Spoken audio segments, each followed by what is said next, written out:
Hey,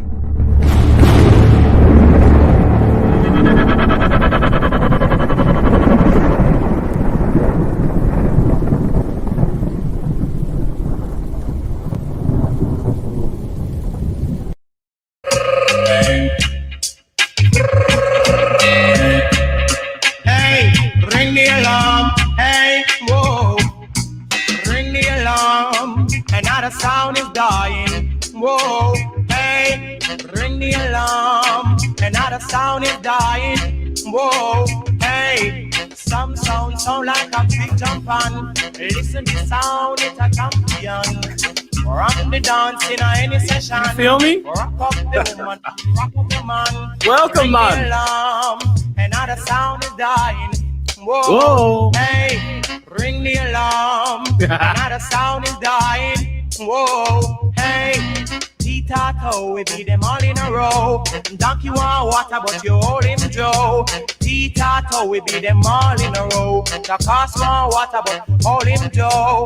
Ring the alarm. Another sound is dying. Whoa. Hey, ring the alarm. Another sound is dying. Whoa. Hey. 4 big sound in a 1 big lawn. The dance sound play, the other 3 keep calm. 4 big sound in a 1 big lawn. The boom sound. What you think they know about this, Corn? Probably nothing. The alarm, another sound flying. Whoa, hey, remember this sound? It's a talk of the town, talk of the country. Hey, rock Mr. Charlie, rock Miss Munchie. Talk of the country, so ring the alarm, another sound is dying. I know, ring the alarm, another sound is suffering. Whoa, and hello. I'm here, I'm back. Welcome to the fucking Contemporary Comrades. It's your boy Heavy J. Corn, say what's up, man. What's up, everybody? Look, man, it has been a long, 2 weks? 2 fucking weeks. 2 fucking weeks. Look, we got a boy Heavy J back. Bro, I have missed each and every one of you. No, I didn't leave the podcast. I didn't quit. I didn't die. Thankfully, knock on wood. Thankfully, I'm still here. I just had no fucking internet, man. And this is a PSA to anybody who lives in an area where you could get CenturyLink internet. If you a country motherfucker like me, and all you can get is DSL, and your choice is CenturyLink or something else, get something else. I'm calling them out publicly, and I already called them out on the phone and everything else to all the fucking managers. Fuck CenturyLink, and if if you ever have to get them, don't get them. If the options are CenturyLink or no internet, then you better get a fucking a 4G hotspot from your fucking phone provider. All right, because that's gonna be better than the experience you'll get with CenturyLink. All right, but anyway, I'm back. I had to get that rant out. I'm back. Dude, we got a great fucking show tonight. I'm hype as fuck. I missed y'all, man. I got 2 weeks worth of energy right now, so it's gonna be a good show. But yeah, man. Before we really get started, I think we have got the final round of fucking shirt orders in. So that's happening real soon. Nobody else has really hit us up in a week or so about sizes. So for all you who have hit me with the size, be on the lookout. March is happening. They're gonna be at your doorstep. I'm about to start hitting y'all up for addresses real soon. But yeah, man. Corn, you got anything you want to say before we get started, bro? No, man. I'm really excited for this episode, man. It feels good to be back. Another Friday night for the boys. Sure. Friday night for fucking boys. Just a future PSA. If you guys hear loud car noises, it's probably on my street. I don't know if you guys could hear it earlier, but just giving y'all a forewarning, you know. No, I didn't hear anything. But I think I did maybe right as you said that. I don't know. Oh, man. Oh, man. So tonight we're going to start off with China. Because, well, China. They're becoming the talk of the town lately. And by town, I mean talk of the world.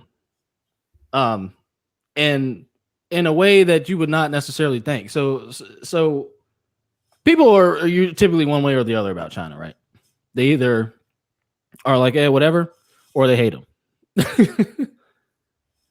To me, China is just another totalitarian government, right? Same basket of same basket of shit, different flour. You know what I'm saying? You pull a different flour out. Oh, here's your communism. Oh, here's your quote unquote democracy, right? So what China is in the news for recently is their Sharp Eyes program, which aims to surveil 100% of public space in the entire mainland of China. Soon to be Hong Kong, because they will take Hong Kong down, unfortunately, for Hong Kong. But they're sort of doomed in that situation. But anyway, I'll read the article. So it says one of China's largest and most pervasive surveillance networks got its start in a small county 7 hours north of Shanghai. And it kind of gives the article gives a little bit of a history on where this program started from and came from. Basically, it started in 2013. They started actually rolling it out within urban and rural areas, more so than I guess their super cities. Like they didn't really start out with this program in their super cities, which I found interesting. So basically, they in 2015, Chinese government announced that a program like a more powerful program would be sort of rolled out, which eventually ended up getting the name Sharp Eyes. And basically, Sharp Eyes is one of a number of overlapping and intersecting technological surveillance projects built by the Chinese government over the last 2 decades. They've got Golden Shield Project, Safe Cities, Skynet, literally Skynet, Smart Cities, and now Sharp Eyes. Means that there are more than 200 million public and private security cameras installed across China. 200 million, and you listen to that, public and private security cameras. That and private part is what any American listening right now should be worried about, because that's going to be coming soon. So unless you do something about it. Every 5 years, the Chinese government releases a plan outlining what it looks to achieve in the next half decade. China's 2016 5-year plan set a goal for Sharp Eyes to achieve 100% coverage of China's public spaces in 2020. It says here, though publicly available reports don't indicate whether the program has hit the goal, it suggests that the country has gotten very close. And it goes a little bit more about China's modern surveillance scheme starting in like 2003. This is old. This shit's been going on. This shit's been planning and in the works for a very long time, right? And keep in mind, America's been doing this longer than China. Our program started in the fucking 60s and 70s, in the 50s. Security, right? You're talking about What's security, that? right? Just surveillance programs, period. Now, if we want to talk technological surveillance programs, America started in the 80s, more so. But yeah, like the literally Skynet is a real program and that exists. And it says it benefits from 16 years of AI research as well as the tech industry boom. So imagine everybody, basically Chinese state-run media has claimed that Skynet can scan the entire Chinese population in 1 second with 99.8% accuracy. Yet, and it says here, yet such claims ignore glaring technical limitations. I also agree that's pretty fucking wild. Like it sounds a little bit overblown, but that's what state-run media says.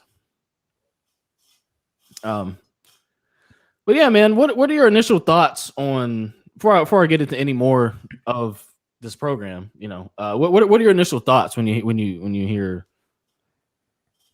we want 100% coverage, and I haven't even gotten really into what this program is yet, because basically what this is a snitching program. Essentially, it puts cameras and surveillance in your home so that you can easily and quickly report to the police when you see somebody else doing some shit that you're watching on the fucking surveillance. What kind of mindfuck is that? And but the surveillance comes from what? Actual people in their homes, or actual people in their homes and on the street. In this case, it's only the cameras are only in the public, but the surveillance or the people watching are at home. So this could be. But who are the watchers? Are they watching their own neighborhood through these cameras? Here, I'll read it. So it says here, according to Peterson, the Sharp Eyes project is implemented differently depending on each city or town's needs. But the general premise is the same. The city or town is basically divided into a grid, and each square of the grid acts as its own administrative unit. So essentially, citizens watch security footage from within their grid, giving a sense of ownership over the immediate surroundings. And it says municipal data can then be aggregated based on reports from each square on the grid. And then they can also, and I guess that's basically, so that's citizen ran surveillance. So like China, it's not even necessarily China watching. I mean, it is them, but it's basically turning the people into their own police. But from a totalitarian standpoint, not from a community, anarchist side sort of standpoint of like no leader in it, and it's not necessarily this is like a forced. How do you put it? The difference between this and say a more because this sound in theory this sounds good, right? The people governing themselves, right? In theory that sounds great, but this is forced through a communist government, whereas people genuinely doing things for themselves is not forced by anybody or anything. That's an inherent respect for another human being. This is inherent totalitarianism to the point where we're making you through mind control essentially govern yourselves under what the fuck we say the guidelines are. Right. This to me is I mean, again, does this not sound like the fucking Internet of Bodies and all that other shit, just like scaled down a little bit, like shit we've talked about before? Like this shit is, this is okay. No surprise. Yeah, because this is becoming something of like pretty much us just again predicting what's going to happen. We did this with the Internet of Bodies. We did this with another episode after that, talking about how all this stuff they're implementing over there, whether it's in China, whether it's in the UK, whether it's in Australia, America, like it's going to happen. We've already seen this stuff happen. We already saw that Texas and Mississippi opened up. We're seeing that people are acting. And that's something that I believe we should have done a long time ago. We started opening up states fully, but how could what did Joe Biden call him? What did he say? What the fuck did he call? What did he said? Like he pretty much said every conservative is a what the fuck? Where did he use it? It was like a Neanderthal, Neanderthal thinking. Yeah. Said they had Neanderthal thinking for saying that, and you must follow the science. Yeah. That's a whole nother rabbit hole. Anyway. But like we're seeing all this stuff happen all over the world, like with Texas and Mississippi opening up. And you see all these other countries now looking at America like, whoa, they just opened up 2 states. They just fully, no mask, 100%, all this other stuff. Then you go on the other side of the world and you see China. Then you see China doing this. You see China, but here's the thing: this is not unusual for China. I truly do believe, and I'll stick to this. The same way we look at China is the same way to look at us. So it's like we look at it and it's like all this asinine shit, which it is asinine. Don't get me wrong, but all this asinine stuff that they're doing over there in China, we're looking at them like, what the fuck are they thinking? But they're doing the same thing with us. So now.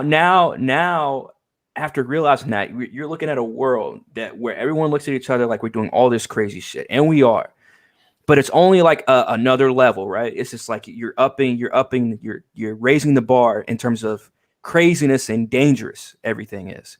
And sometimes I feel like we are going to be in a world like iRobot or in a world like Terminator.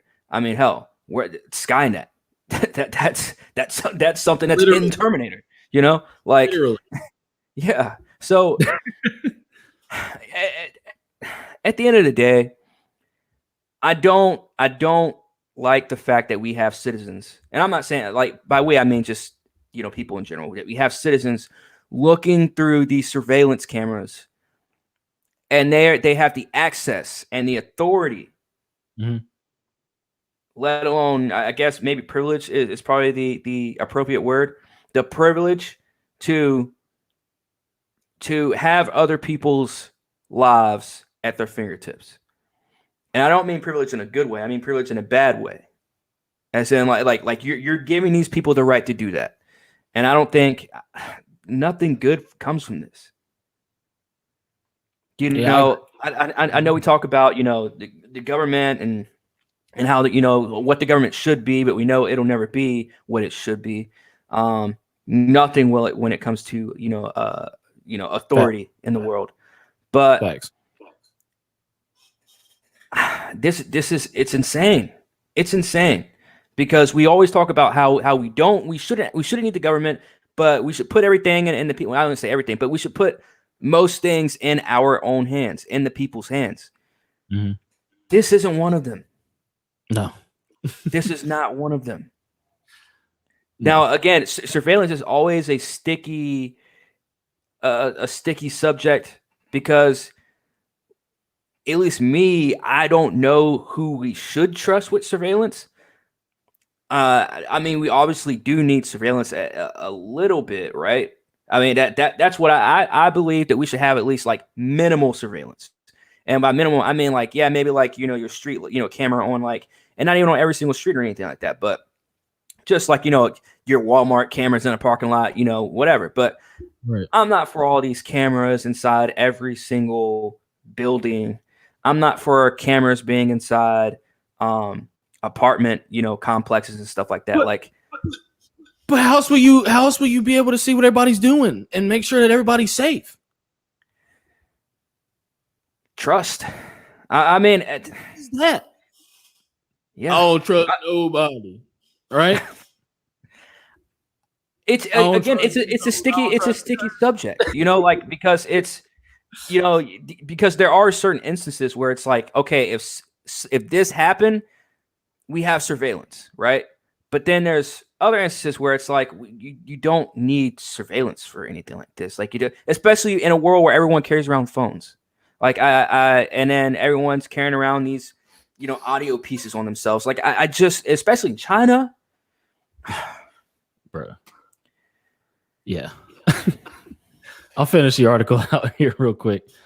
Basically, China's next 5-year plan, which covers 2021 and 2025, places a specific emphasis on giving social governance to local municipalities via the grid system that we talked about earlier, as well as building out even more security projects to, quote, strengthen construction of the prevention and control system for public security. Listen how fucking nasty that sounds. Strengthen construction of the prevention and control system for public security. Now, if anybody watching likes the sound of that, then hey, look, you're in for a treat. But if you don't like the sound of that, you got a lot of thinking to do, and you got a lot of eye opening to do, because that premise, the prevention and control system for public security, that premise, that's coming to America, by the way.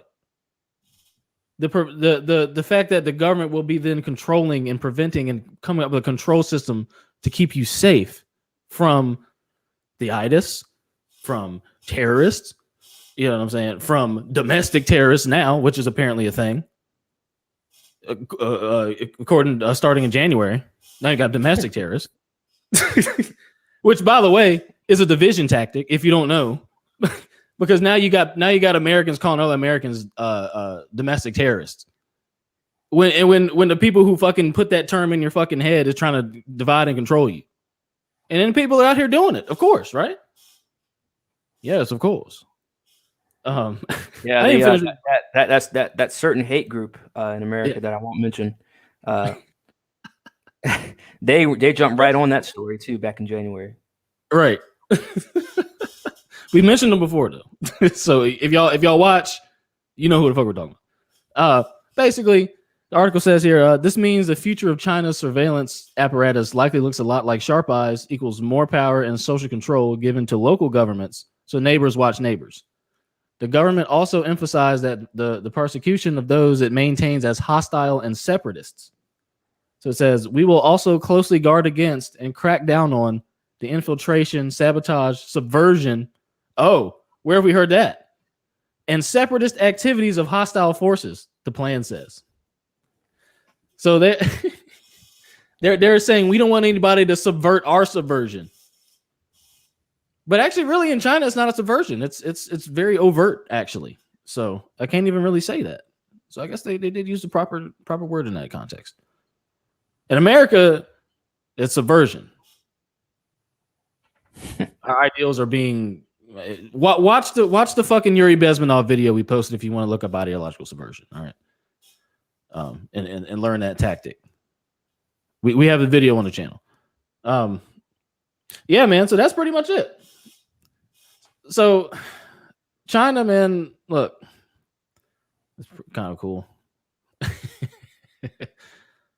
That's kind of trippy, ain't it? Yeah.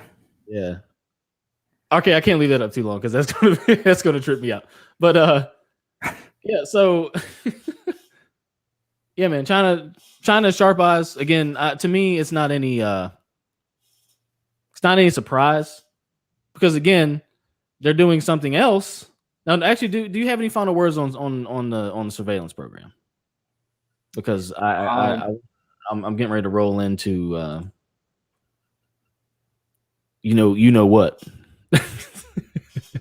No, it's just, in terms of, surveillance over other people, I can't, again, this whole thing is a sticky situation because I want to say no, like we should not, at least us as the people, we should not be surveilling ourselves and each other especially through the government system. That to me is a red flag. But it's gonna happen at this point, and yeah. But because if it's not us that's gonna be able to survey ourselves, it's going to be the government. I mean, they're already doing it anyways. They're not gonna stop doing it, but they're now just saying, okay, at least to us in a society's eyes, we're gonna be looking at it like, yes, the people can govern the people. And it's like, no, that's, we're going to be able to hold each other accountable. No, that's not what's going to happen. Right. And that's especially the part in America, there's going to be a lot of fucking door watching, door knocking, breaking. Like it's America, dude. People are going to be fucking right crazy with this. They are, and I think there's still a whole lot of manipulation that they've got to do to get people to even be of that mindset. Like there's still like a lot of generations that have to that this shit has to have the kind of go through. I feel like you don't think so? You don't think so? You don't think they need like 2 more generations? No, you can convince this generation to do anything, bro. I mean, yeah, you're right about that. You're definitely right. I am fully 120 million% sure that you can convince people in this day and age to do anything. And when I say anything, I mean anything. Yeah, that's true. That's true. Just put some kind of different agenda behind it, and they will. That's all you got to do. Just find the right hate group. Or the right, literally, hateful person or evil person, and put them on this pedestal, and then slap your brand name on it, and push that product. They'll do it. Yeah, that's facts. It'll get done. That's facts. It's definitely facts. Look, China, they're on some shit, bro. Y'all see the title? No, it's not FUD. No, it's not bullshit. And it's not fudge. It is not fudge. China makes the itis anal swabs mandatory for foreigners. Yes. We didn't cover the original part where it came out that they were just doing these to test for the itis, right? To test for the itis, quote unquote. But now, if you enter the country and you're not from there, bend over and fucking spread them. All right. Look, let's play this video, man. Jeez. It's just a little quick video of the article. So it's been kind of a crazy year, and it's been really a fun ride to have you in my life. So What the hell is this? I just want to know. Oh my god! Oh, never mind. This is not what I think it is. Anyways, I was like, bro, is you about to spread them or what? Like, that's not the video I thought it was. I was like, bro. Let me go ahead and read the article. Where that was going, I do not need to go. So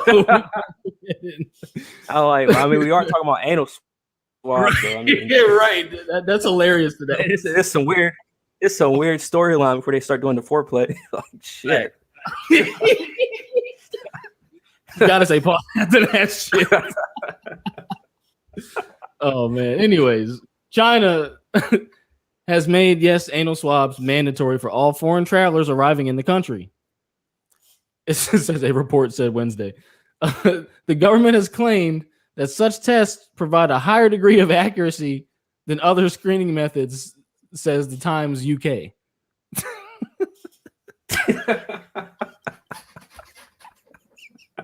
That ain't the biggest bunch of bullshit, bro.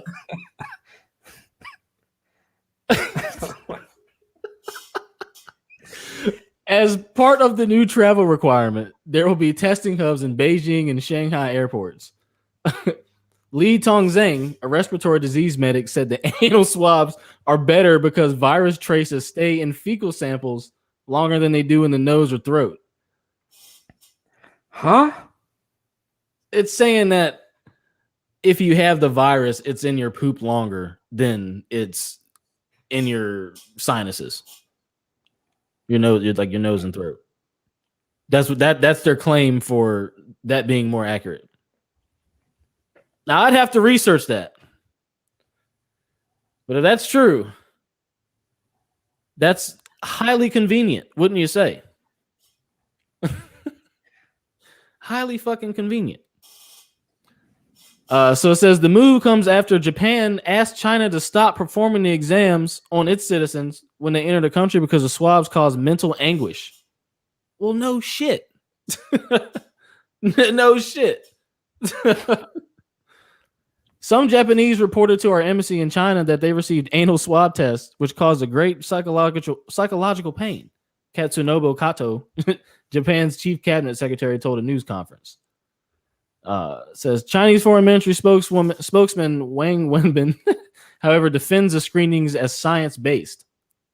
And he says the tests are in accordance with the changes in the epidemic situation as well as relevant laws and regulations. This is And when does this kick off? it's already, they've been doing it. It's already happening. Already a thing.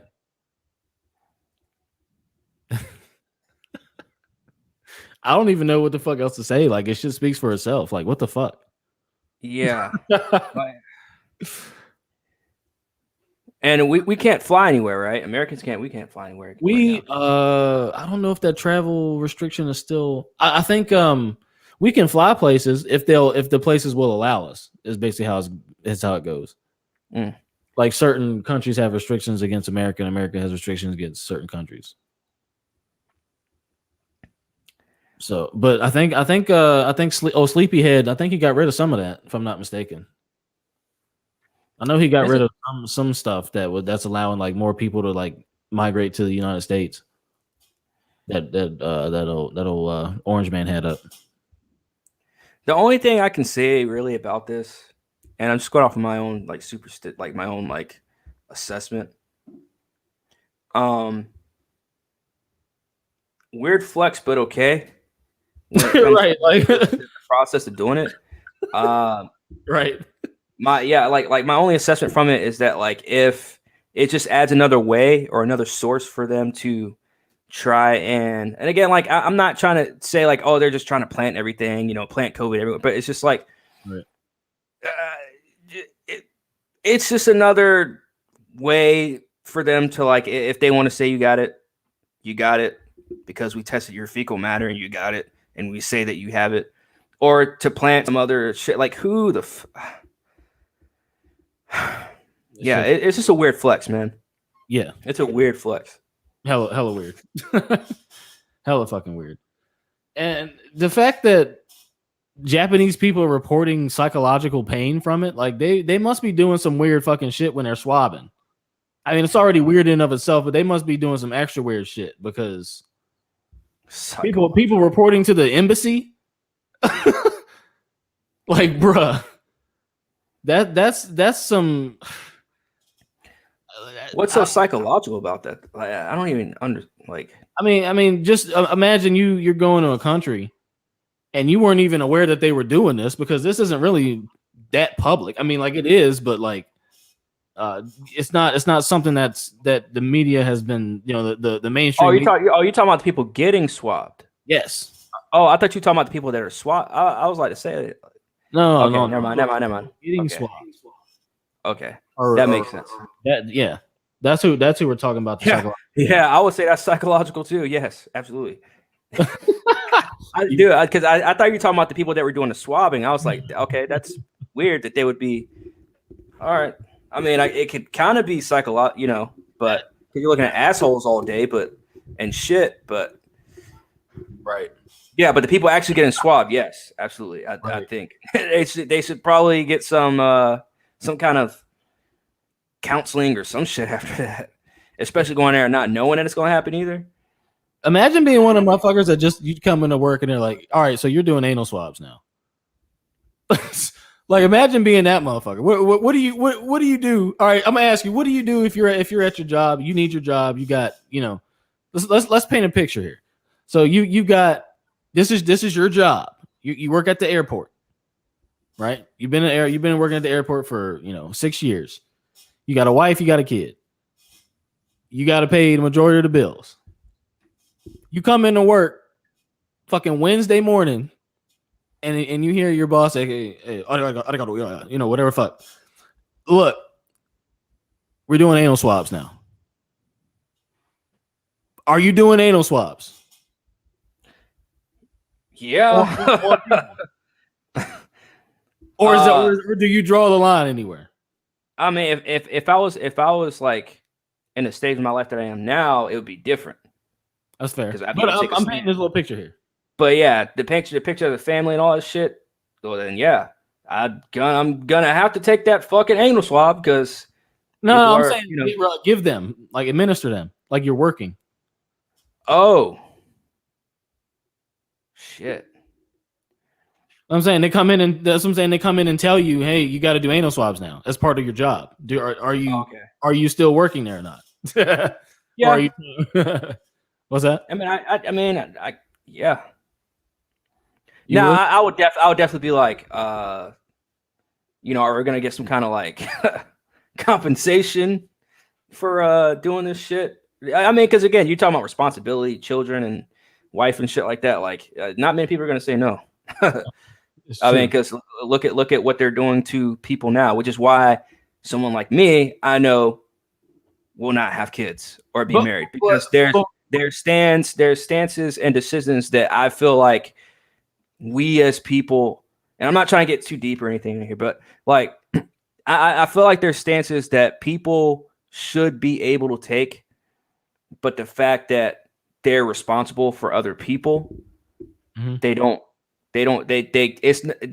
I mean, I'm not saying they can't, but they just don't stand up for themselves because they're like, well, shit. That's why people work shitty jobs. That's why we all work jobs that we don't like, because there's something that I'm not trying to use the word trapped, but we're conditioned that, look, we need all this stuff in order to survive. But in order to maintain stuff to survive, especially when you add other people, such as like kids, nieces, nephews, maybe, mom or dad or wife or whatever, right?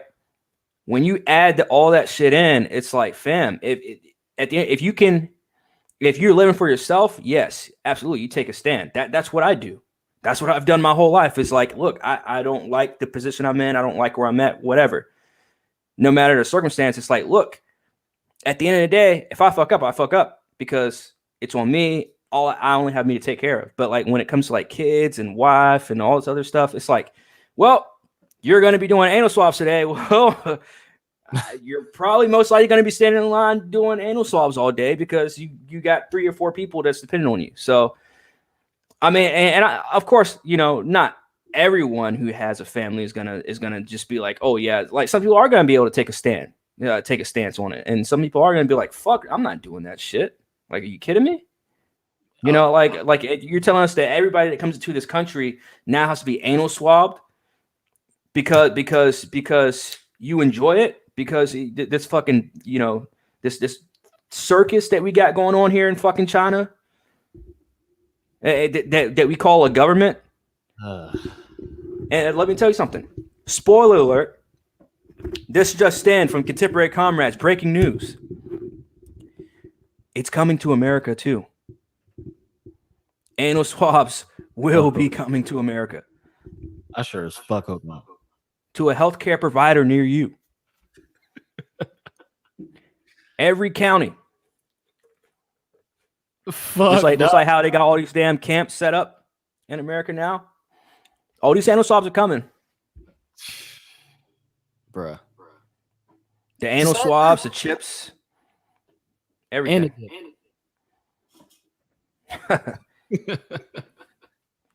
Man, yeah, so what if it was just you? Would you be able to just be like, fuck it? No, I'm good. Of course.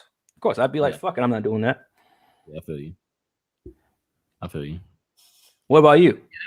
That'd be a tough one. Like if because I mean, like we don't have wives and kids, like we don't have families, right? So like it's easy for us to be like, look, if we had a family, fuck yeah. But at the end of the day, if you really think about it, like, damn, you put me in that position, people are relying on me. I don't know if I'll be able to do it. You know what I mean? But hear me out. If like, especially in China, bro. Yeah. Oh yeah. Fuck that. In China, then yeah, that changes. They'll kill your whole fucking family in front of you and then kill you. Yeah. No, thank you. Yeah. No. They'll just they won't kill you. They'll just make sure you never be found again or seen again. Yeah. So maybe they kill you, but yeah, they'll put a firing squad on your ass, bro. Fuck that. Yeah. Now in America, I will say in America, it's getting harder to do so. But it is easier, not just easier to state your opinion. Obviously, it is easier to state your opinion. It's getting harder and harder to do that, obviously. But it's still, I would say it's fairly easy to still take a stand, even while providing for the family. It all depends on how well off you are financially, whether you're able to, because you got to think about it. Some people act in different ways when being presented, especially something as crucial as anal swabbing. Like that's not your common, right, healthcare provider type shit, or not even your common airport security type shit. It's just to start openly just asking people to just, you know what I mean? Like, yeah, anal swab. Like that's not something that's like a lot of people do.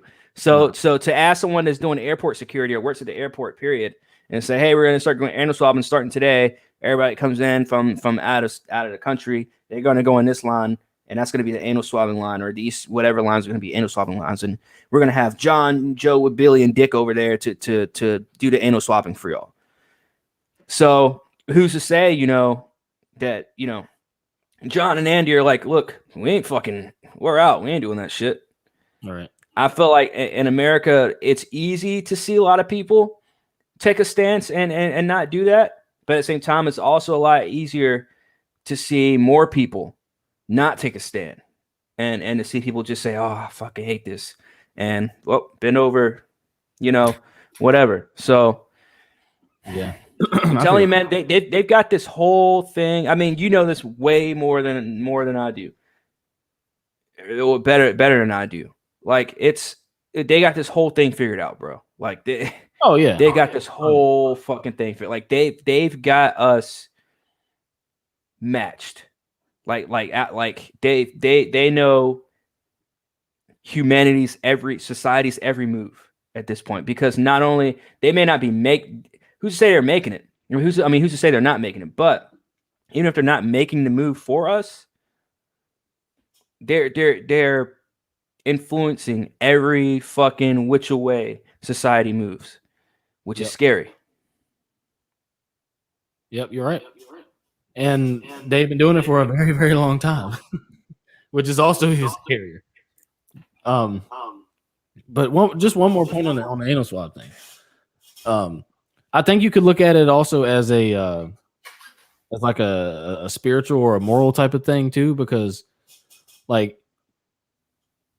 so say you decide, so I think it also depends on your relationship in that situation too, because if your wife like doesn't value you valuing your morals, then that could be a real shit show. Like that could if you like say you decided to say, you know what, I'm not doing anal swabs, fuck that, and then you go home and then you tell her and then she's like, you stupid motherfucker, you know what I'm saying, like we need that money, blah blah blah, or you come home and she says, and you say, look, I quit. They're making motherfuckers anal swab people, and she's like, okay, I'm glad that you know what I'm saying, stuck with your morals. That's fucked up for sure, but now we got to figure something out. And then you're like, and then if it's a motherfucker like me, I'm like, all right, I already got another plan, so we're gonna do this. But you know what I'm saying? Like it could go a couple different ways. I feel like, regardless of like your finance. I mean, of course, finances would definitely play into a lot of that for sure. But I think depending on like I guess like the type of situation you're coming home to could play on that too. That's why you need to know what kind of you need to know your wife before you fucking before you make your wife before you make her your wife, man, because it's crazy out here, man, because I know we're all over the place, but we are all over the place. That's I mean, it's that's not uncommon here. So like you gotta have that talk. I feel like every relationship you gotta have that talk of at least understanding. All right. And I know this isn't like a relationship podcast or anything, but the fact that we've talked about this before on here about how every relationship you don't need to necessarily agree, you just gotta have an understanding. But now everyone's so conditioned and brainwashed to believe that if you aren't the same thing as me in terms of, especially in terms of politics, man, I think that's like the number one thing. Like you would very rarely see a Democrat marry a Republican. You know what I mean? Like you very rarely ever see that, and I've never understood that. Because you'll see people from different religions marry each other and start families with each other, which to me, I'm like, how are two people that are from different religions, different cultures, different backgrounds are able to come together and start a family, but people from different political views can't? Like it does not make fucking sense. But at the end of the day, man, and I'm not saying you have to be politically, inclined with your wife or whatever, before you make your wife, but like you have to have an understanding with each other that like, look, if shit goes down, I need you to know that I am going to take a stand. Right. I am going to stand up for what I believe in. So if that means that, look, they fuck it up at my job, they wilding at my job, I gotta go, then that's what's gonna happen. I'm gonna need you to support me in that. I'm gonna need you to hold me down while I'm in that transition of going from that spot to another or whatever.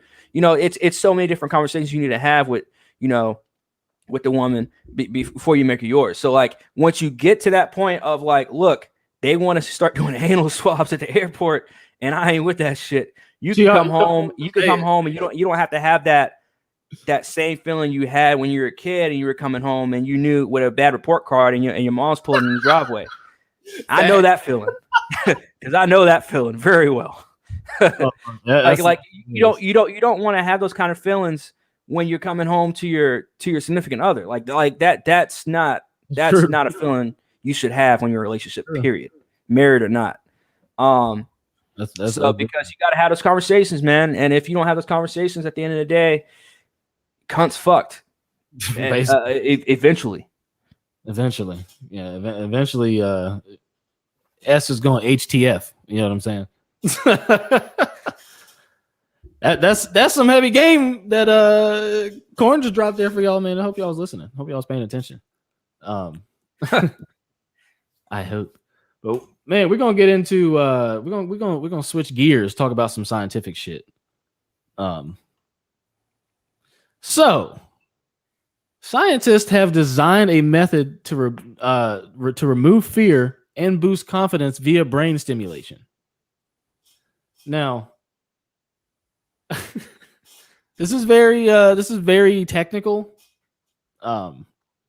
So we're gonna kind of, but this one in particular here is kind of short, so we're just gonna go through a bit. Basically says here, this isn't from Japan where they did this.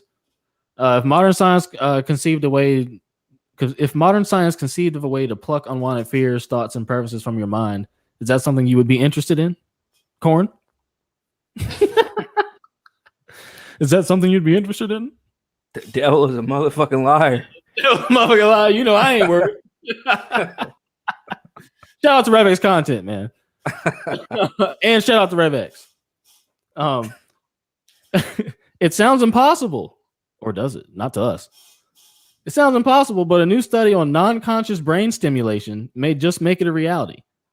Via a combination of AI and brain scanning technology, scientists in Japan say they've discovered avenues to remove specific fears, boost confidence, and even alter individual preferences. Wow. That's a heavy sentence right there. It's a heavy sentence right there. You want me to read it again? Via a combination of AI, artificial intelligence, and brain scanning technology, scientists in Japan say they've discovered avenues to remove specific fears, boost confidence, and even alter individual preferences. They believe that in the future, these techniques may lead to new treatments for patients dealing with issues like PTSD or anxiety. So they're gonna just vaporize anxiety and PTSD out of your brain. That's how they're gonna market it. It's for your benefit. It'll help you.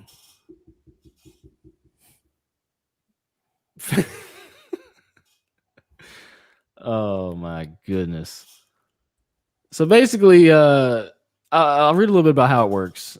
Decoded neurofeedback uses fMRI to visualize brain activity and calculate the similarity between real-time brain activity and brain activity patterns corresponding to specific pre-established memory and mental states. So basically what that says is they take a snapshot of your memory and mental state, and then they feed it in this fucking AI, and the AI picks up on your brain activity and fucking calculates that with what the data that you gave it from what it collected. It's basically comparing and contrasting. Is basically what it's doing. It's comparing previously established memory and mental states. So they have a way to capture your memory and your mental state. And this AI uses that to then analyze your brain activity to then know what to alter. So they have this. So they know. They say, okay, the AI says, okay, I know that this particular algorithm or whatever the fuck means that they're unambitious or they've got anxiety, but this one over here means that they're ambitious and they're not in their social butterfly. So they say, okay, the algorithm can say, okay, or the AI can say, okay, I'll reference that and then just change those numbers or change that algorithm to match this algorithm. That's literally what it's doing. So they're able to capture your brain activity and your memory and your mental state and make it something digital and tangible in the digital world. Something that AI can feed off of and learn off of and adapt to and with. It's some crazy shit, bro. This is some shit that you hear in movies. Like this is some straight up like Frankenstein, Hotel Transylvania type. Like this is some like like I don't know, man. This is wild. This is some Bucky Barnes. Yeah, it's some Bucky Barnes type shit. Yeah. We're screwed, guys. Yeah, we are screwed. Yeah, because I mean, look at the preference. The preference part is the one that got me. You know, I read all that. I'm like, okay, yeah, grass is green, grass is green, grass is green, and then you say preference, like to alter your preference or change your preference, right? And it's like, well, there's a million fucking things they can do with the preference part. Preferences. Yep. I mean, look at all the big things going on right now where people are throwing that word preference around. You want a computer choosing that for you? You want a computer taking over your life? Which, I mean, yeah, essentially, in a way, it already is. What'd you say? I said a lot of people do. Yeah. And the problem with the world and the way we look at things and the way we just continue to ask for stuff like this is beyond me. It is beyond any kind of comprehension that I have. Right. Because I don't understand how we look at, all right, yes, we can watch a movie. We can watch shows and stuff like that and say, oh, cool. We can play video games and say, oh, cool, whatever. Read comic books. Oh, cool, whatever. But as soon as it comes out in real life, and like, how do we not see this stuff? Right? How do we not put two and two together and say, whoa, they're changing the game the way they're doing this. Yeah. They're tapping into our brains. And of course they got the right audience too to advertise all this stuff to us. They got the right audience. PTSD. What was the other one? What was the other people? So like PTSD and who else? PTSD and anxiety. Anxiety. You know how many people are getting how many people claim anxiety in 2021? More people than there should. But I feel like the whole I have a theory on that whole anxiety thing. I'm going on. It's not a tangent. It's just a short sidestep. I think that the anxiety thing is twofold. I think that I think on one hand it's a self-fulfilling prophecy where like people see the symptoms of anxiety and they're like, oh, I have anxiety. But then on the other hand, I think that anxiety is generated from the condition that we're in as humans right now. And I think that alone can generate real anxiety. So like I see it on both sides. Like I see it as like it depends on, I guess, how the person I've been again, I guess, who am I to say really about what that person's anxiety is, right? But I feel like it's twofold. Like it's actual societally generated, and it's just a side effect of basically, you know, the shitty food we eat. We're low vibrational energy. Like we're you know, everything's negative. Like you turn on the news and there's just nothing but negativity constantly. Like that's all people ingest, and like that doesn't put you in a good state as a person. So I feel like that can generate anxiety in people who can't withstand that type of shit or what's perceived as anxiety, right? And then on the other hand, I think it could be just some people just self-fulfilling prophecy saying, oh my God, I've got anxiety. And they really don't have anxiety. They just got to like tweak like two things and they're straight. You know what I'm saying? So I think it can go both. I think it can go both ways. You got the person here, like you can tweak two things and you be straight. It's really just you got to just straighten yourself out. There was a couple little things, and this one was just like holy. It's like actually do some meditation or something. Yeah, for sure. That's just that's my thoughts on, I guess, anxiety. Really, I think. I mean, it's just like playing. It's like being in a football game. Like your first 2-3 plays, you're kind of nervous, but then after you get that first hit or you get hit first or whatever, after that first time you get contact, you're good. There's no I think anxiety is something that is more than just jitters and more than just like, oh, you know, like I'm mentally or, you know, free, you know, like it's more than that. Oh yeah. And I feel like a lot of people, they're just like, oh, I have anxiety. I have anxiety just because it's something that doesn't have to be like over the counter. You know what I mean? Doesn't have to be like prescribed, doesn't have to be whatever. But, you know, they got the right audience, man, because you got a large group of people in the world with PTSD. You got an even larger group of people in the world that claim they have anxiety. So, you know, how do you help with that? Well, tap into your brain and remove it for you. We'll use but while they're inside your brain, they'll go some other places too and tweak those as well. So it'll be okay. This is wild. It'll be all right. They'll help you out.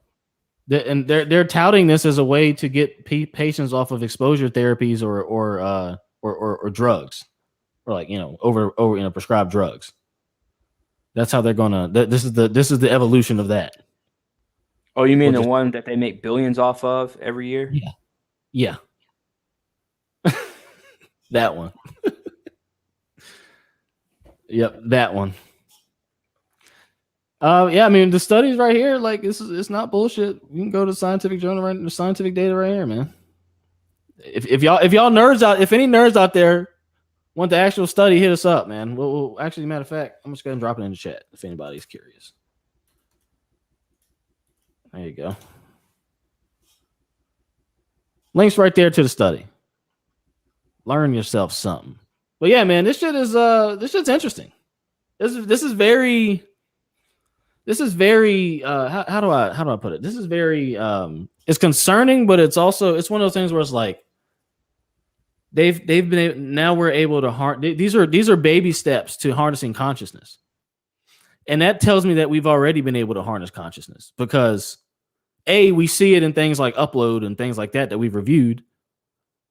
And then B, we see it in stuff like this. Well, we see crumbs of it and stuff like this. And we all know science, they keep a good, you know, essentially, I guess we would say 20 years. I guess we're 20 years behind what actual science is at, whereas actual science is at. I think that's like the saying, or how it's basically said is that what people get as a cutting edge of science, what we see from the media as a cutting edge of science, is not actually the cutting edge of science. It's basically what they're showing us, essentially. That's the old saying. But yeah, man, this is some very interesting shit. And I think we lost Corn, but it's okay, he'll be back. So I want to look at one more thing in this article, actually. Let's see here. Look at one more thing in this article.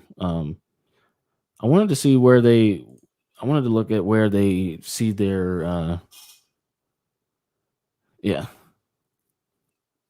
this was they had they're on this. If you guys are nerds and you want to nerd out, go to studyfinds.org.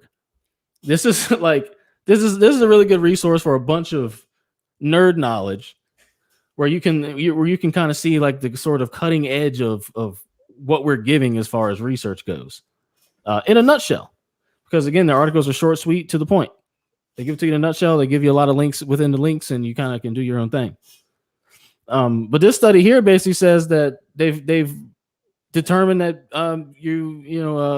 memories don't fade. Apparently, the relationship between memory and aging is not a thing. So like all these little nuggets of being able to tap into your brain tells me that we can harness consciousness at this point, because they would not be giving us this if we were at the point where we could harness consciousness. So the question is, or maybe we can't, but maybe we're close. I'll say that too. I'll say that, and maybe that's a tinfoil hat moment for me as well. But I don't know. I think that either we're very close or we can already harness consciousness fully. But Corin, what do you think, man? What do you think if so I'm basically been saying that like being able to do this stuff is crumbs to being able to harness an entire human consciousness. Yes. Do you think that that's the case? Yes, I agree. They're going in and they're taking their full diligence with our bodies, with our brains, with everything. All the stuff that we've been talking about for like the past year and a half, maybe longer than that, in terms of AI in general, in terms of what AI has done to humans already, how it's taken over. Now we're talking about tapping into the human brain, and now, like you said, going into that whole concept. We just watched a show upload talking about the human, talking about the conscience. Talking about taking over the conscience. I believe we both admitted that like it's not full. He's not fully in charge of his own conscience in that show, which obviously I'm sure season 2 will dive more into that. But I think it will. Yeah, I don't know, man. Tapping into somebody's brain is, to me, it's just wild. It's wild. Yeah. And obviously unnatural, right? Obviously unnatural. I would say so. I would say, I mean, And but there. Go ahead. You can. I don't know, man. Like, because I think to myself a lot about how, I don't know. I just think negative. Like, what negative is going to come out of this? I think like whenever I see any kind of story now, it's just like, fuck. That's what they're doing over at so and so. Like of course it's going to happen, because the negative stuff that I think about is like framing someone. You see, to frame someone when you tap into their conscience, even for 5 seconds. We don't know what would happen to our brains once it's tapped into. No matter whether they're fucking with our brains for 5 seconds or 15 seconds, or whether they're fucking with our brains for 15 minutes, our brains for 15 hours. Once we get our consciousness back, hell, we don't even know if we get our full consciousness back, which I highly doubt that, because they just fucked with it. Right. And that's like, I was gonna say that's like the premise of Inception. They were basically hitmen hired to change to like the whole last big scene, the whole last big job they did was getting into that dude's dreams to change his mind about making a deal on something that was going to change the world. Yep. So just that premise alone, bro, is crazy. Shout out to John from America. He says, oh, okay. He says, don't tell me you wouldn't want to be able to record your own dreams and play them back later so other people can see them. Fuck. No. Straight up, no. It would be tempting. Don't get me wrong. It would be tempting. But that's going to be a hard no for me. At the end of the day, I don't see myself coming out of that and saying, I'm going to go show Jaren this dream. I don't mind telling you guys what kind of dream, because we all have imagination. So we can pretty much, put an image in our heads from telling a story. That's the problem with people nowadays. Is that good? I mean, good comment, by the way, John. But yeah, for sure. That's the problem with people nowadays, is that we want everything to be so like handed to us, just easy access to everything. But remember the days where like that's why I love movies like Friday, because it's about two people that can sit down on a front porch and they're just talking for 2.5 hours. But it's one of the most classic movies of all time, because it's the dialogue, and you're still attached to like you know what I mean? Like it's not, you don't have to see anything visually. They're not, saying, oh, like this happens, and that, like it's not this huge aesthetic, visual movie. It's just a story. And I feel like when you're telling someone a dream, I mean, we do it all the time with our circle of friends. We tell each other like, yo, man, I had this crazy dream last night, or I had this crazy nightmare the other night. And we just tell each other. And then you have your own imagination in your own head of what it was, or your own, you know what I mean? Everybody has their different interpretations, their different images, and imagination. No way in hell. No way in hell. Because we could get in the conversation of whether you can control your own dreams or not. Which we've had that debate. And there's certain dreams where I feel like you can't, and there's certain dreams where I feel like you can. But when you're in that dream state,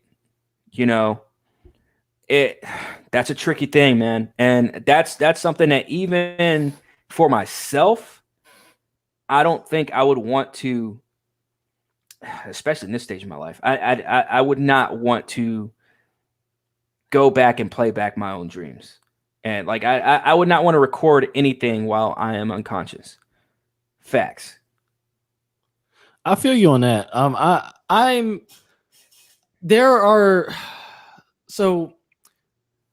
don't think I would want to. I don't think I would want to share my dreams either, because I don't like. I like. There's something like, and this is also why I don't write my dreams down too. Like, because I've thought about writing them down like 1,000 fucking times throughout my life. Like, and I'm like, oh, I should have wrote that down. Oh, I should wrote that down. But then when I really think about it, I'm like, I'm glad I didn't write it down, because I feel like, I don't know, this is just maybe just me, but I feel like dreams are best kept.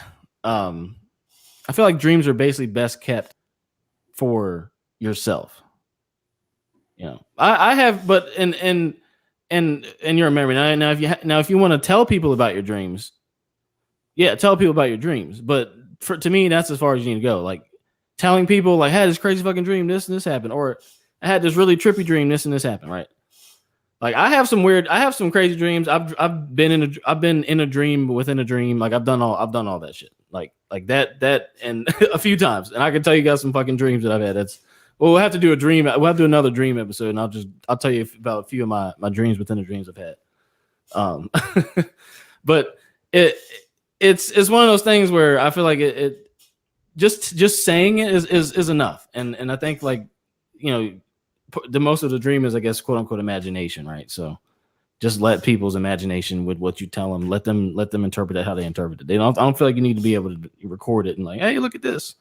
You know what I mean? Yeah, because that's that's not able to feel it either. That's the thing. You're not going to be able to feel it. They're not going to be able to feel what you felt in the dream. They're not going to be able to experience it from your perspective that it was. That's what I'm saying. Like dreams mean something to you. It's not like a movie where you can, like, you're the director and you're presenting something to someone. Like, it's your dream is specifically, you can look at it in different ways and who the message is coming from, but it is, at the end of the day, I believe it is a message to you. Now, I know we had the debate as well on that dream episode about, every dream meaning something, and every dream, not every dream does mean anything. We had that debate, but meaning or not, or good meaning or not,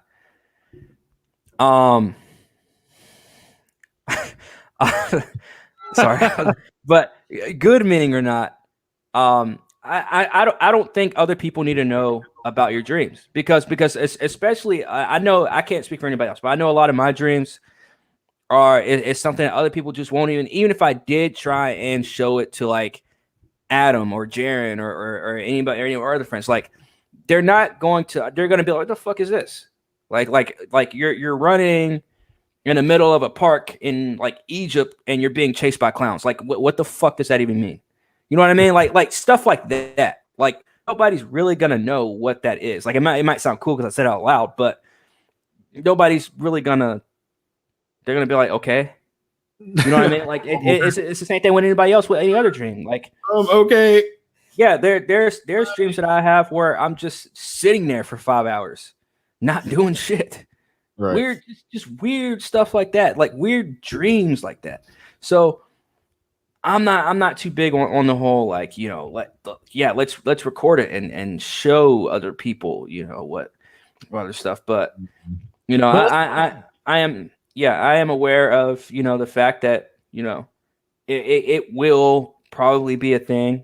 I would say before we're even quote unquote elderly, where people will start recording dreams and And because they're already tapping into people's conscience. Once you tap to the conscience, it's no holds barred at that point. Yeah. All the safe rails have been taken down. Or the guardrails have been taken down, I should say. Sorry. Yeah, that's facts. That's facts. John says, believe it or not, but you are dreaming and unconscious right now. No, I'm pretty tapped in, bro. I'm not. Anyways, John says, what is a dream but an illusion of reality? That's fair. That's fair. What do you think about that, Corn? I think that's fair. What an illusion of reality. What is reality? Do I know what reality is? I can tell you it ain't this. It sure as fuck ain't this. What? So do you know what reality is, John? Corn, do you know what reality is? My perception of reality is probably much different than yours. Right. Right. It's subjective. I think reality is. I think definitions of reality are subjective. I think that we all have souls, and our souls are in our bodies, but I believe that our souls can still be awake. I mean, they obviously have to be awake because we're in the flesh. Again, I'm very intrigued with again. I try not to talk too much about after death because I don't want anybody to suspect anything or anything like that. But I am kind of intrigued with like what exactly, like, again, that's the only thing I'm afraid of is like, what if it's nothing after death? You know what I mean? Like our physical bodies die, and then maybe our souls are trapped. Like that is my only, like, again, I'm not afraid to die. It's just I'm just afraid of what comes after death. I really am, because it's so much uncertainty. That's the only, we're certain to die, but the uncertainty is what happens after that. You know what I mean? And that's the freakiest part of me. That's the part that really freaks me out. See, I'm the opposite, man. I'm not afraid at all about what happens afterwards, because I'm curious, honestly. Not from a point where like, oh, I'm ready, let's do this. You know what I'm saying? The last thing I'm gonna do is die, right? But I'm not afraid of it.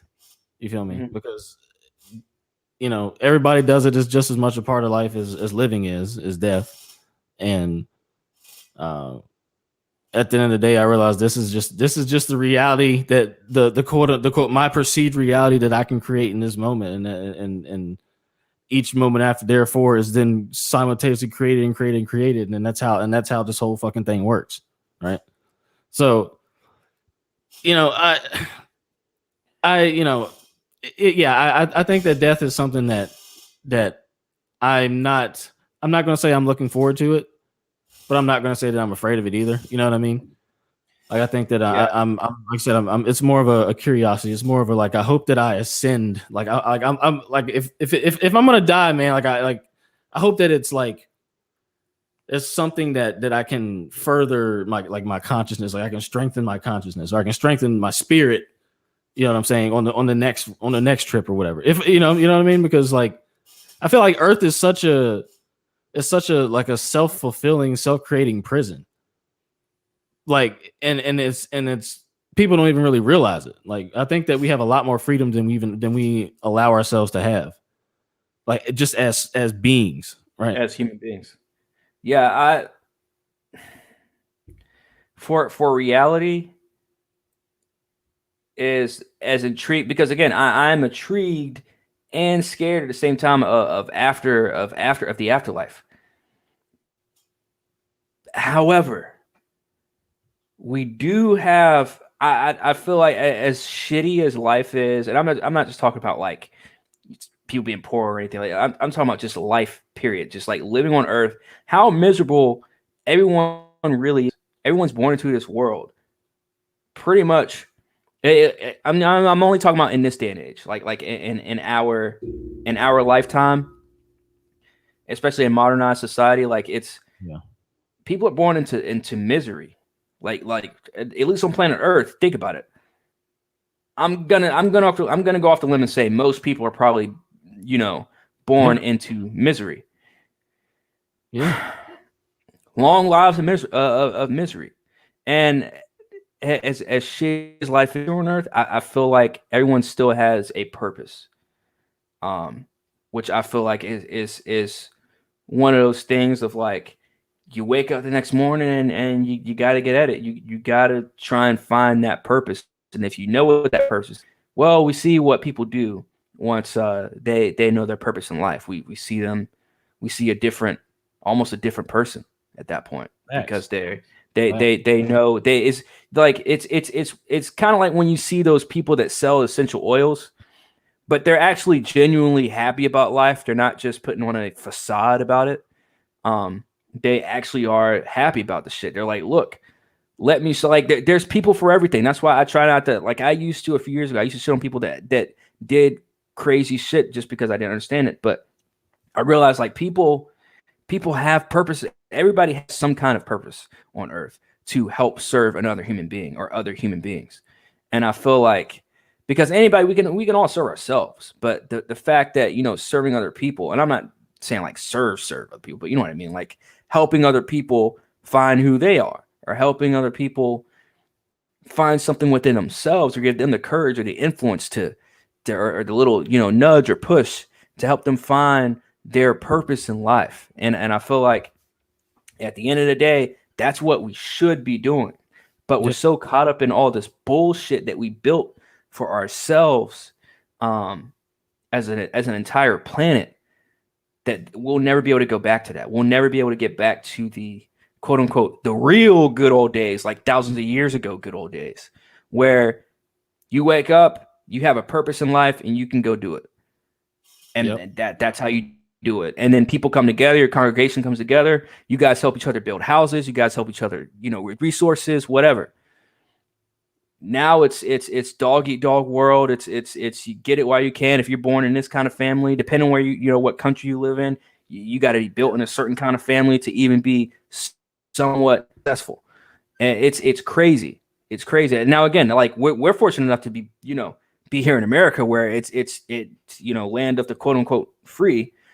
But you get it. You get it if you can get it. If you can't, or if you don't, you don't. But life's crazy, man. I believe that this is still reality, though. I do believe this is still reality, but I also still believe we're in a simulation. So, yes.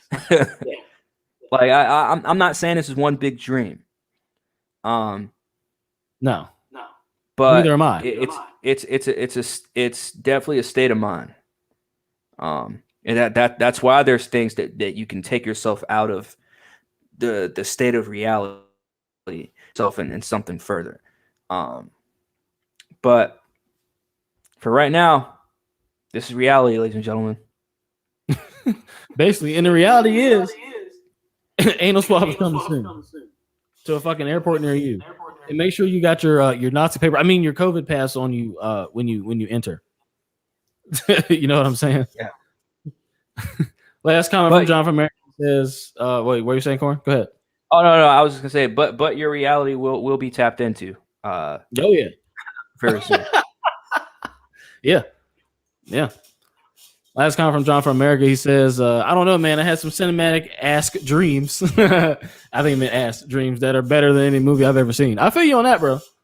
I feel you on that. I have too. Like I said, I've had dreams within dreams. I've had some crazy fucking dreams. I've had some dreams that have had me waking up crying. I've had some dreams that have me waking up laughing, had me waking up screaming when I was younger. I don't really have any nightmares anymore,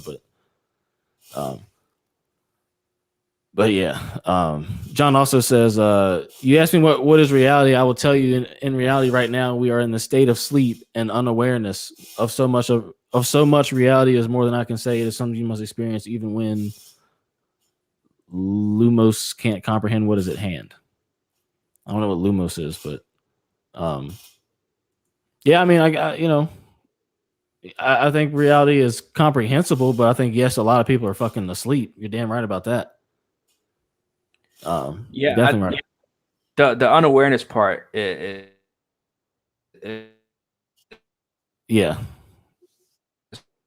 to me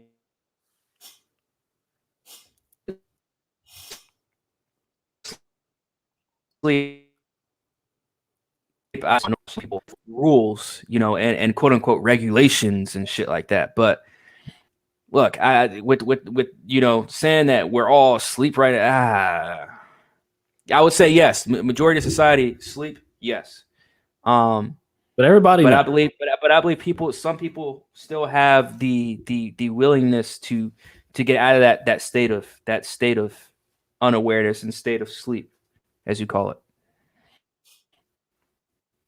Heck yeah, you broke it for a little bit there, but you ended up on a good note. Shout out to John for America, man. Appreciate you showing up as always, bro. We got one last final sayonara to the show, which is Dr. Seuss is canceled, folks. Say bye-bye. 6 Dr. Seuss books won't be published over racist imagery, quote unquote. Dr. Seuss became the latest target of cancel culture, quote unquote, Tuesday when 6 of his children's books were yanked from publication because of their alleged racism. Now, I don't know if you heard, but I think Hillary Clinton made a comment about people who talked about cancel culture. She said something, I think she tried to attribute people who don't like cancel culture to, I think she tried to attribute that to I guess what do you call it? Like a right-wing type of a thought, like cancel culture being a thing. And it's like, no, that's a thing. Like, what are you fucking talking about? But yeah, it says basically the company that oversees the publishing of Dr. Seuss's work said that it scrapped the 6 books. If I Ran the Zoo, and to think that I saw it on Mulberry Street, McElliot's Pool, On Beyond Zebra, Scrambled Egg Super, and The Cat's Quizzer, because they portray people in ways that are quote unquote hurtful and wrong. DSE, which is the company that oversees the publishing, says that we believe it was time to take action. The move came on what would have been the 117th birthday of the late author, of course, who had traditionally been feted by schools across the country March 2nd as part of Read Across America Day. And Sleepyhead even avoided mentioning Dr. Seuss in the traditional annual presidential proclamation Monday marking Read Across America Day. While Dr. Seuss gives his name and stuff. But yeah, man, 6 books canceled. If I Ran a Zoo, man, that would I fucked with that one. So these are apparently African characters drawn to look like monkeys. This is apparently with let me see if I can oops. I'm clicking the wrong. I zoomed in on the wrong screen. Hold on. Bear with me here. Are you sure? Oh, wow. That zoomed in quite a bit. I swear, I promise I know how to use a computer. I'm on it all the time. So this right here is apparently African characters drawn as monkeys. And this right here is apparently an Arab chief riding a camel. And that's apparently racist. And I think I saw it on Mulberry Street. What's racist about that?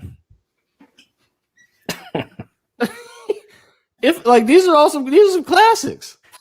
This is sad. If I Ran the Zoo. Right, like really?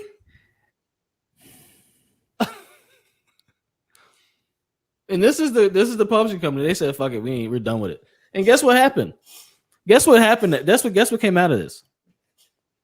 Dr. Seuss and those books are like 6 of the top 10 best-selling books on Amazon right now. They're the top 6. Gee, I fucking wonder why. So maybe that was the plan all along. They're gonna say, oh, well, we'll cancel it. We'll get a bunch of money from people wanting to pick it up before we're done publishing them.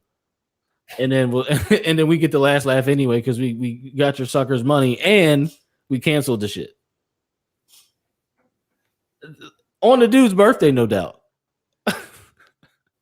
On Dr. Seuss's birthday, they fucking tarnish his fucking basically his work, cancel his work because it's quote unquote racist imagery, offending literally nobody.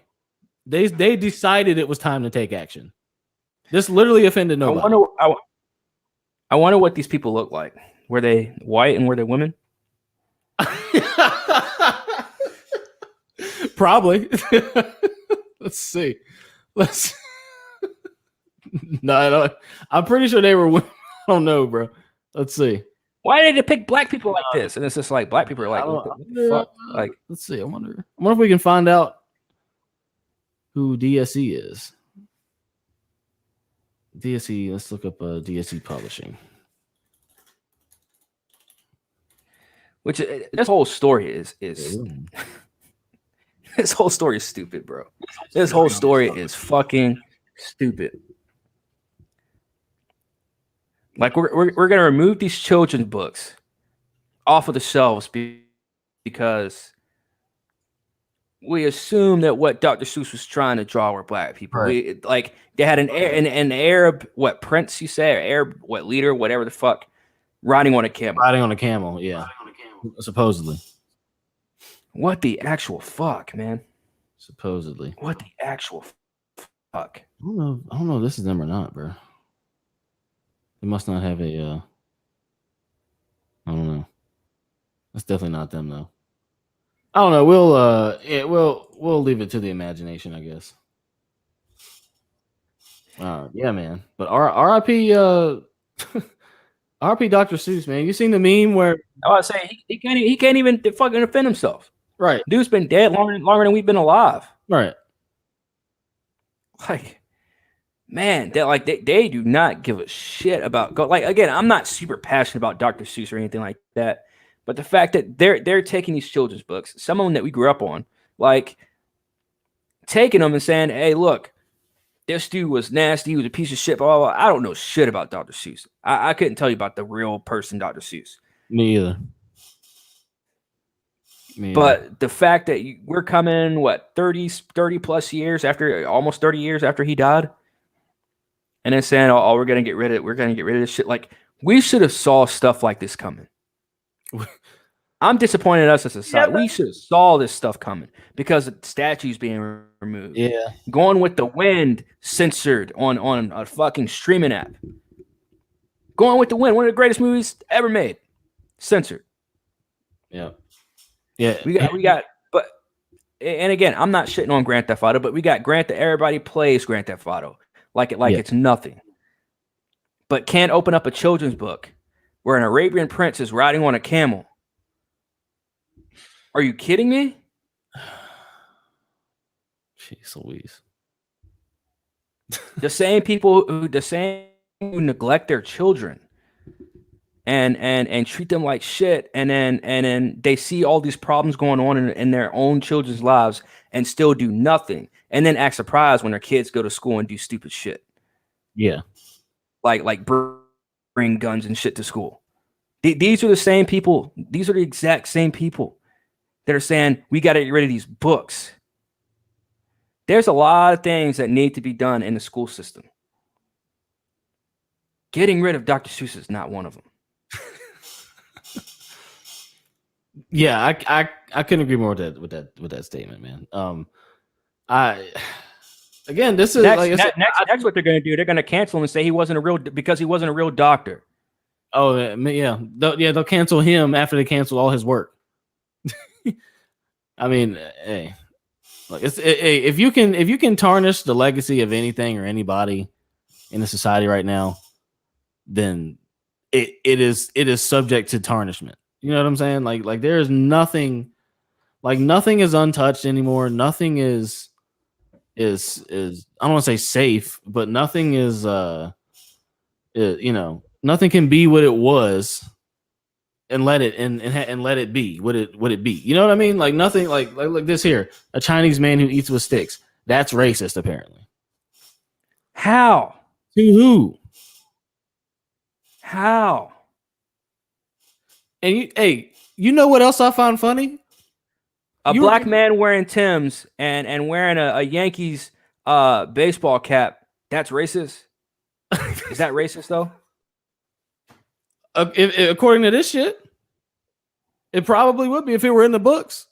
Oh wait, no, it'd be a black. If it were black men in it, no, it would. That wouldn't be racist. Nobody gives a fuck about black men. So no, it wouldn't be. They would be gay, and then they'd be selling rich crackers. You know what I'm saying? That's what they would be doing. Look, the need to cancel Dr. Seuss is not there. Sorry, it's not there. It's not there. No, there's no justification. There's no justification. None at all. Shout out to Terrible Frable. Terrible Frable, I think it's Frable. Says no book goes unharmed this year. You're damn straight. They're coming after all books.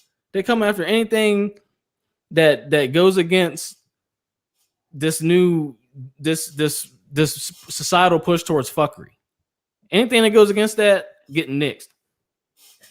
All of the books. They're canceling all of the books. All the books. Look, we're in the midst of a history rewrite also, by the way. Because we're on the cusp of another, what do you call it? Another great shift in society, right? Like the old society that we've had the last few hundred years, I guess we'll say, a few hundred years really is going to an end. History is being rewritten, financial system being rewritten, societal norms are being rewritten, people's brains are being rewritten. You see what I'm saying? History books are being rewritten. Schools are being rewritten. Everything's being rewritten for this new age, if you will, that we're going into. So yeah, shout out to Terrible Frable, man. Thanks for watching. Hit the subscribe button if you haven't already. We got more fire. And also, while we're on that topic, we're 2 subs short of 100 subs. So if anybody, if y'all are watching right now, if y'all want to get us to 100 subscribers, we would really appreciate it. That'd be dope as fuck to get 100 subscribers on the show right now. Yeah, guess what? I know. But shout out to Terrible Frable. John from America says, "Do you know what never made sense to me? I've seen black ghosts and I've seen white ghosts, but I've never seen a brown ghost. Where are all the brown ghosts at?" That's because that's representing duality. There's no duality with black, white, and brown. But I shout out to John. Where the fuck the brown ghost at though? You feel me? Shout out to John. But yeah, man. That racist motherfucker, Dr. Seuss, huh? All that racist imagery. I look, man. You said we should have saw this coming, man, but I feel like I even had more hope in society than this, bro. Like I think that we still had a little too much faith in society. We're like, okay, maybe Dr. Seuss won't get canceled. Nope. Nope. Canceled. Bye. We're cutting 6 of your books. I just want to know like where does this start? Like, does this start at some small school in Indiana where one mom got angry because this particular one started within the publishing company? They said, we believed it was time to take action. They portray people in ways that are hurtful and wrong. And they believed it was time to take action. That's why. Because it makes no fucking sense. Yeah, literally. Aunt Jemima, gone. Dr. Seuss, gone. Oh, that reminds me. Remember, so you Uncle remember Ben's is going too, ain't it? What's that? Uncle Ben's is going too, ain't he? Did it get him the fuck out of here too? Damn, I think Uncle Ben's is going too, bro. Is Uncle Ben still around? We might look that up, man. Oh, but before you, what were you saying? Oh yeah. So you remember in the Aunt Jemima video I did, where I mentioned that how they were actually subverting the image of I guess the black person because on products. because they were taking. I made the analogy they were taking like I said, a respected figure in the food industry. Let's be real here. A respected image in the food industry. And they turn around and they take that off, and then they simultaneously put talk shit about putting one on the dollar, which, as I said again, dying is irrelevant at this point on a $20 bill. Physical money is irrelevant at this point, and it's going to be irrelevant very soon. And we're going to do a cast on money. I was telling Corners behind the scenes. We'll get into that later. But and now I'm hearing people saying, and I also made the analogy that that they're taking all these black faces off of all these products, which seems counterproductive if you're trying to quote unquote end racism or quote unquote cure racism or whatever the fuck by taking black people off of products that were old pictures of them in certain times where it wasn't really convenient to be a black person. As if that's solving anything, but all you're really doing is removing black people off of shit. Yep. That's all you're really doing. They ain't removing no white people off of shit. And I said that in the fucking, well, I didn't say the white people part, but I said they're removing black people off of shit. I said that in the cast, and now I'm seeing everybody coming out and saying like, oh, yeah, this is actually reversed because now I was like, bruh, this is a similar thing. Like, but that reminded me of the Aunt Jemima thing. I was just like, damn, like people seem to maybe put backwards eating it. Like straight up. Like, but again, That's all for your entertainment, by the way. Because this is all for your entertainment, by the way. And I'm not talking the podcast. I'm talking all this theater, which is, look what we did for look what we did for people of color. Yeah. Yeah, none of that is real, none of that is genuine, and none of that really is fixing or solving or doing anything at the end of the day. But it is to the people who buy into that bullshit, and they're buying into it, and it's really not. It's really doing the opposite effect, which is the hilarious part about it. And when I say hilarious in a cynical way, but yeah, man, What does it do what does it do for people to take Dr. Seuss off the shelves? Who's safe? Who feels safer now that Dr. Seuss they got this sick fuck off the shelves? Who feels better now? Racist books though.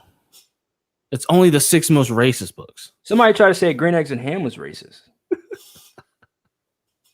Because apparently greens aren't supposed to be, I said greens. God damn it. Apparently eggs aren't supposed to be green. And I'm like, wait, what? Like I literally heard someone say that. And I'm like, bruh. See, I don't know, man. Sometimes I feel like Armageddon might be a good thing. Well, we'll find out. People are fucking idiots, bro.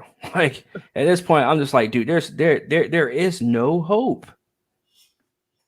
This is a joke. If we would have said this 10 years ago that they would get Dr. Seuss the fuck out of here, we would have laughed. We would have laughed. If we would have said that women would try and cancel one of the greatest basketball players after their tragic death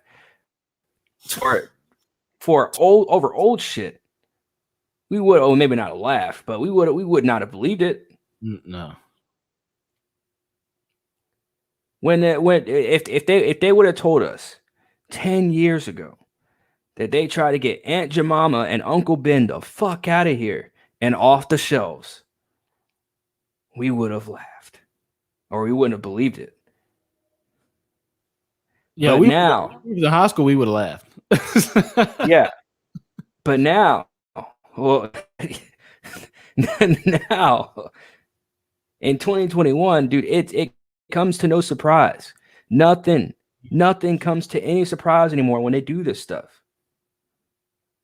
I'm like, every single week, log into Twitter and just go to the Explore page. I guarantee you'll see some new findings.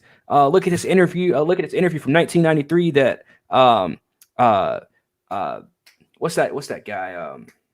The guy that does the interviews with the comedians on Netflix. God dang it! How do I not remember his name? How do I not know his name? Not Conan O'Brien, but David Letterman. Oh, David Letterman, yeah.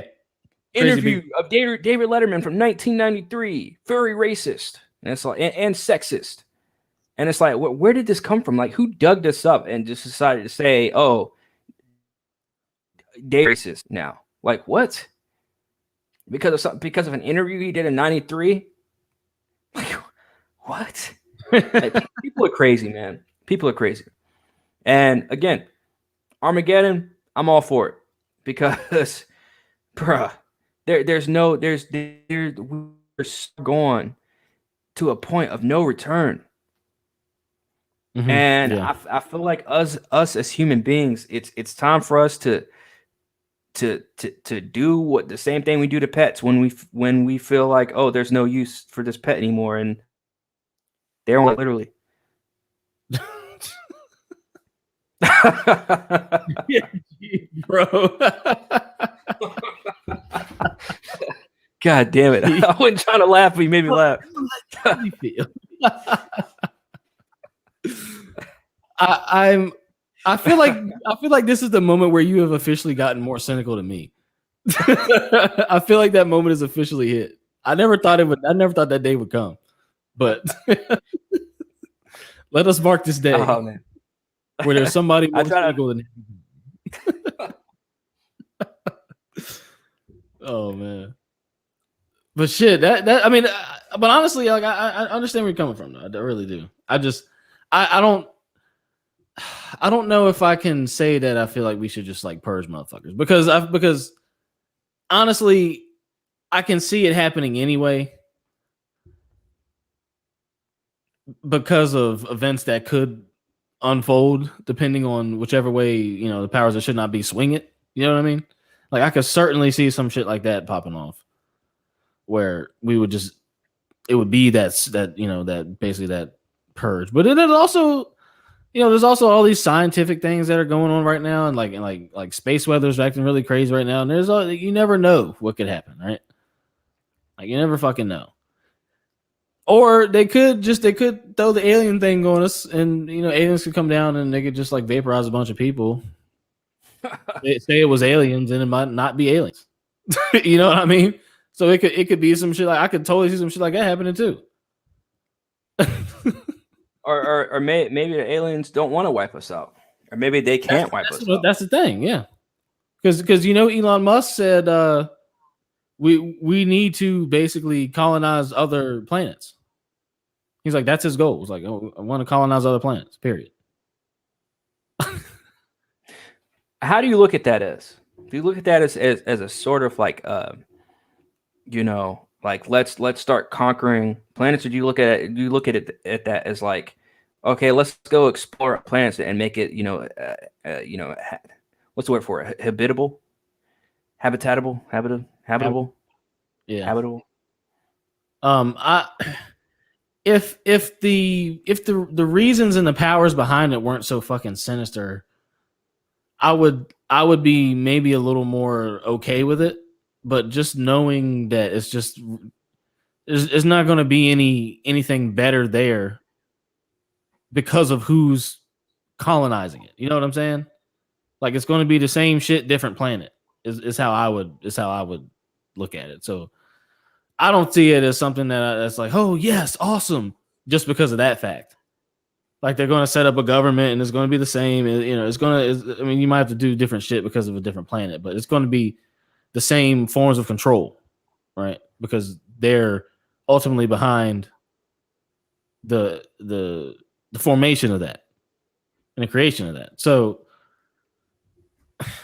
just based off of that alone, I'm not excited about it. I'm not like, holy shit, awesome. But if it were, going to be something that actually benefited people, then I would be. I mean, it'd be cool to me, I guess. I wouldn't say any problem. I think it would be cool to like go outside and like go outside the atmosphere. I think that'd be cool.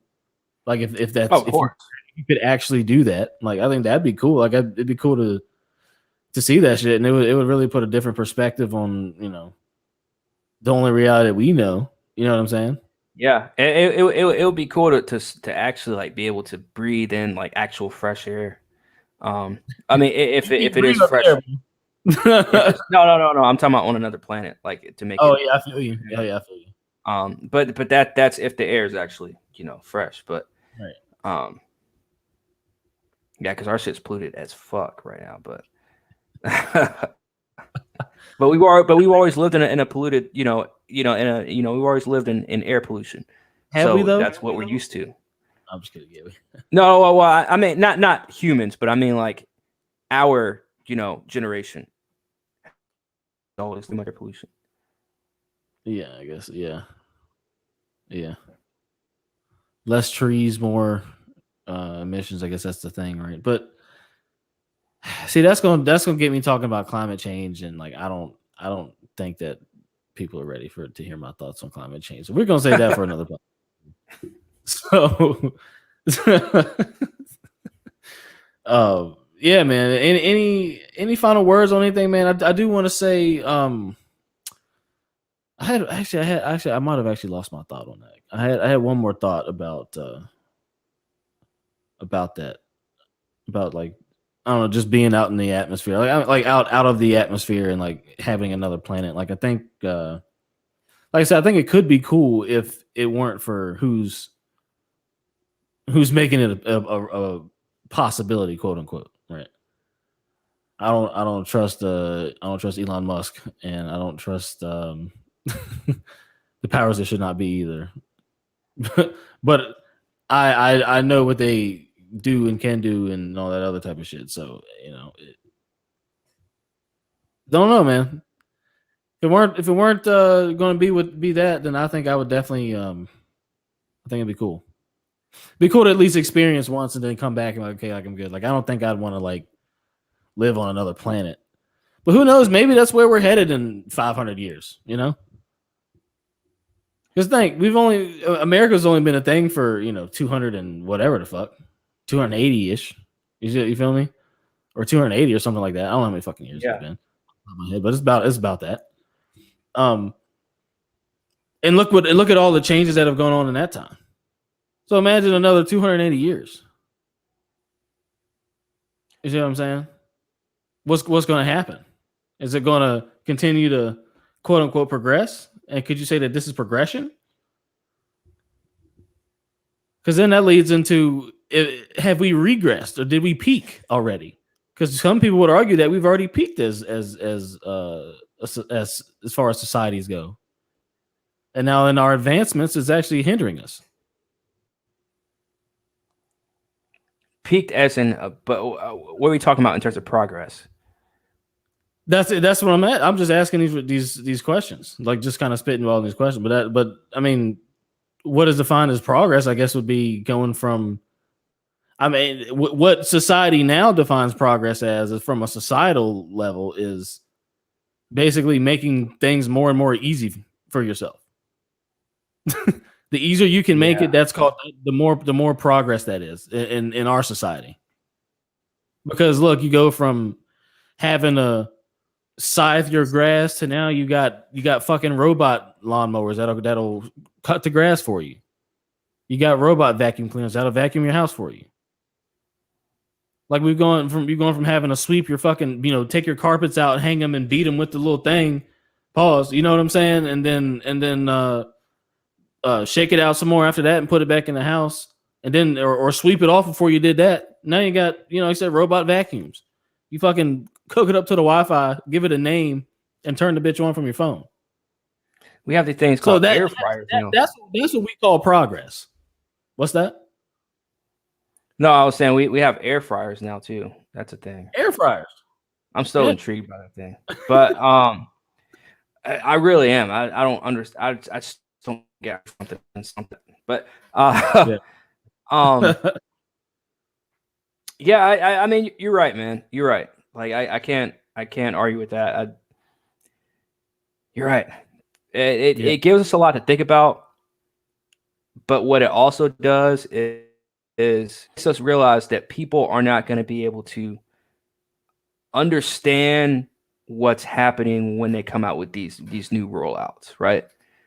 You talk about the robot stuff. Like if we weren't to and exposed to the knowledge that we have, I guess knowledge is the right word, but I don't know. But that's the only word I can think of right now. But the knowledge that we know now, right?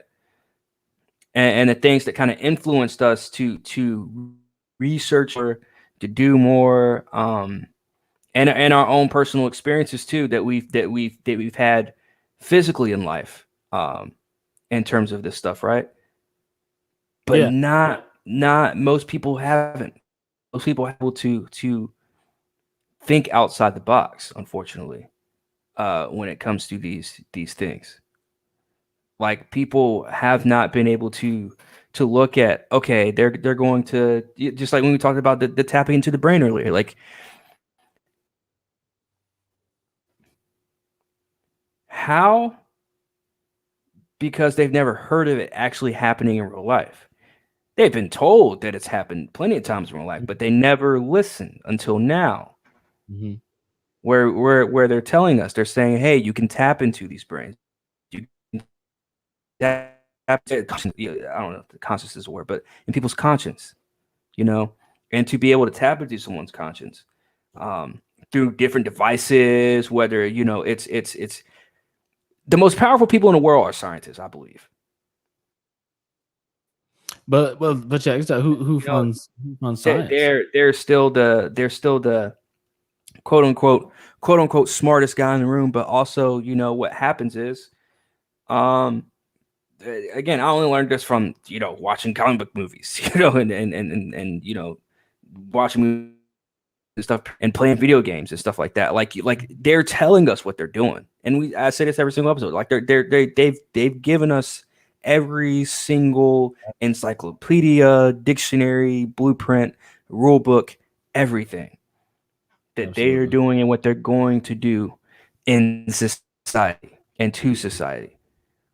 But again, we're not going to listen. You want to know why? Because it's all just stories to us, except for those of us who actually look deeper into things, think deep into things. Yeah. But until then, everybody's just going to be, happy-go-lucky. And then once they start to realize, oh wait, we were wrong all along. We should have paid attention when instead of trying to make TikTok videos online. We should have been paying attention to who was really running the ship in terms of, the COVID rollout. Right. Who was really running the ship when they decided to do anal swabs at airports. What's really behind, Yeah. And what's really behind these different agendas and experiments that they're pretty much doing. I mean, at the end of the day, this is all just experiments. Physical with everyone. Yeah. But we'll never know. That's why I'm saying, like, dude, like it's done. We are done. Because society doesn't know when to stop. Like humans, period, don't know when to turn one switch off and turn another one on. You're right. Now, 2021, the switch is either all the way on, either always on or always off. And it's too much of, it's too dark over here or it's too light over here. It's there's no middle. There's no like you can have one switch one time and then turn that one off and turn this one on, whatever. No, it's always keep it dark, keep it light, and that's it. One way or the other. My way or the highway. But except that's the government, right? Yeah, pretty much. Pretty fucking much. And that's what we're dealing with here at the end of the day. So amongst other things. Well, that's what I guess what we're immediately dealing with. Yeah, man. Any last words before we wrap this thing up? think is No, man. Same Yes. things every week, man. yeah. Think for yourself. Don't let us do it for you. Don't let anybody else do it for you. Just think for yourself. Come to your own conclusions. Do your own research. Correlate.